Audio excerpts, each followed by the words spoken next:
몇 번 의심을 하면서도 본격적으로 다루지 않은 한 사람이 있습니다. 누구죠? 문제의 인물, 백씨 부인입니다. 강명관 교수는 이 유유 실종 사건, 이걸 소재로 책을 쓰면서 가짜 남편 만들기라고 제목을 붙였고, 아예 제목을 1564년 백씨 부인의 생존 전략 이렇게 달아놨어요. 강명관 교수는 그 책에서 처음부터 끝까지 백씨 부인을 의심합니다.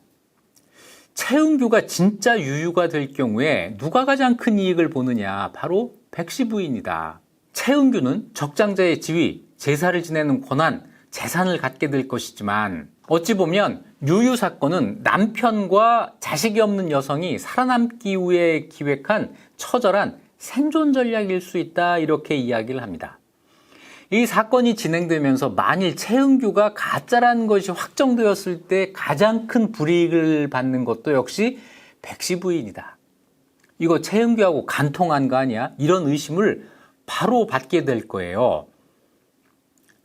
공모했다는 거를 밝히는 순간 불명예도 불명예지만 아마 가혹한 법적인 처벌, 아마 교형을 당하는 이런 처지가 되었을 것이다. 따라서 최은규가 반드시 유유이어야만 했고, 따라서 최은규가 가짜 유유라고 주장하는 사람들은 제거되어야만 했고, 그래서 시동생 유연을 살해했을 것이다. 유연을 죽음으로 몰았을 것이다 라고 하는 것이 그 책의 결론입니다.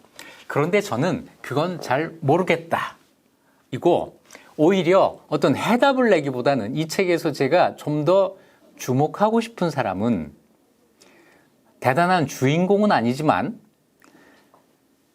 박계현이라고 하는 사람이에요. 박계현 기억하세요? 대사관, 강상죄를 엄하게 처벌해야 된다고 주장했던 그 사람. 그래서 삼성에서 유연을 데려다가 추궁하고, 그래서 결국 능지처사에 이르는 판결을 내리도록 했던, 그 발단이 됐던 바로 그 사람입니다.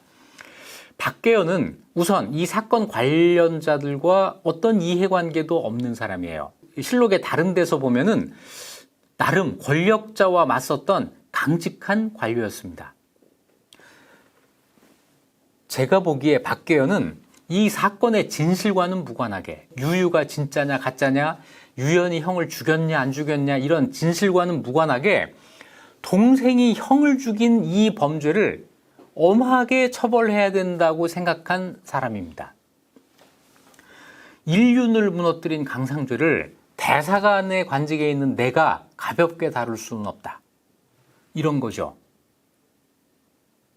그래서 이 과한 사명감이 오히려 사건의 실체에 접근하지 못하는 결과를 가져왔던 것이 아닌가 하는 겁니다. 그래서 우리가 과도한 윤리의식, 도덕 정치를 해야 된다고 하는 신념, 이런 것들이 객관적인 사실을 밝히는데 방해가 된 것이 아닌가. 저는 과도한 윤리의식과 어떤 신념이 이성을 마비시킬 수도 있다, 이런 생각을 이 이야기를 들으면서 하게 됐습니다. 마지막으로 재밌는 책 하나 소개해드리죠. 가을에 책 많이 읽으시겠죠? 1548년에 프랑스에서 일어난 사건을 소재로 한 마르땡 게르의 귀향이라는 책입니다. 1548년이니까 16세기 중반, 이 유유 실종 사건과 거의 비슷한 시기입니다. 사건의 전개도 아주 비슷해요. 마르땡 게르라고 하는 사람이 실종이 됩니다. 이 틈을 노려서 아르노라고 하는 사람이 마르땡 게르인 척하고 그 고향으로 와요. 그래서 마르땡 게르로 완전히 정착을 하는데 의심하는 사람들이 당연히 있었죠. 이 마르땡 게르의 재산을 관리하고 있었던 삼촌이 의심을 합니다. 왜냐하면 이 삼촌은 가짜가 등장해서 자기 재산을 빼앗길 수 있게 되니까 당연히 의심하고 사실을 밝히려고 해요. 그런데 이때도 재밌는 게 뭐냐면 누구보다도 강력하게 이 가짜가 진짜라고 주장한 사람, 누구였을까요? 네, 마르땡 게르의 부인이었습니다. 백씨 부인하고 똑같았던 거죠.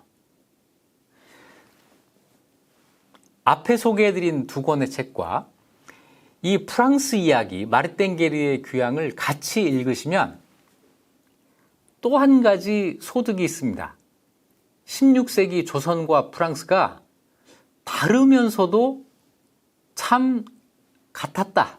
이런 사실을 아시게 될 겁니다. 지금까지 이익 주는 역사의 이익주였습니다. 오늘 그 얘기에서는 뺐는데